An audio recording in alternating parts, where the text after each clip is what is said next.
what Sony's take on the tablet market is, if there's a stance on something that they're obviously exploring. Yeah. The second question would be Sony's stance. I know that you don't necessarily oversee the gaming division, but at least there's some overlap. If you have any sort of statement on Sony's stance on the tinkering and the hacking community as well. I know there's been a decent amount of news being made about that. Those are the two questions that we saw more than anything else. All right, so let me deal with the latter one first of all. Actually, as you mentioned, the PlayStation business and related components of that business is not under my remit. So I defer that question to my colleagues over at PlayStation. Certainly.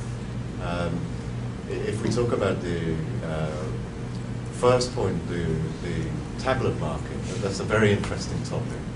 At CES, we announced that we are pursuing a tablet range that we will bring to market. At the same time, you know, at CES there was about over 100, I think, announcements made about various manufacturers coming to market with tablets. We know for sure that to stand out from the crowd, and we must stand out, that we have to deliver a differentiated entertainment experience to the consumers. And we're very focused on that. And for today, that's all I'll say. We have to wait a little bit longer for more information. Phil, can you give us some idea of timing for tablet? Not at this stage. Okay. So we will be following up in due course, but today that's all I can divulge. Thank you. Will Park. Will Park, intomobile.com. So going on the tablet discussion, is that, so as far as the tablet strategy is concerned, is that going to fall under the Sony umbrella, or would that cross over into the Sony Ericsson umbrella, given, you know, mobile operating systems and all that? So as I mentioned, there's more information to come a little bit later. So more on the tablet I can't explain at this time. Okay. My apologies for that.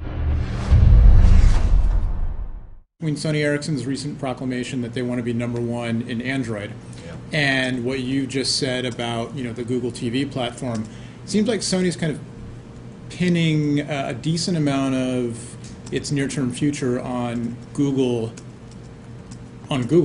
And I'm wondering, you know, if you have any comment on that, if that gives you any pause, if you think that it's important for Sony to continue developing its own software outside of the PlayStation space, or if moving towards things like, you know, more and more open source platforms is kind of the future. Yeah. So can you just run your first question? Yeah, I'm sorry. Yeah, I know. The first question was just, you know, 3D in the home. Are glasses the big obstacle? I got it. So when we look at the 3D technology, actually at CES, we demonstrated glasses-less free 3D on a TV panel. And where that technology is today, it's in a demonstration mode. But commercialization of the glasses-less 3D is a long way off. And that's from an economic point of view. We could probably take something to market in the next few years, but whether it's commercially viable or affordable for the consumer is a question mark. We've got some work to do, so is the industry. I think the consumers today really want to enjoy the entertaining experience that they can have and experience with 3D today. They don't want to wait, and we're seeing that in terms of the number of TV sets we're selling, and the reason we bring personal products where you can generate personal 3D content. The reason we bring them to market is because there is that demand from the consumer. So I think that's where we are with the glasses-less free TVs. On the platforms and in engagement and collaboration around the Android platform, I think this is a movement around the globe for many manufacturers.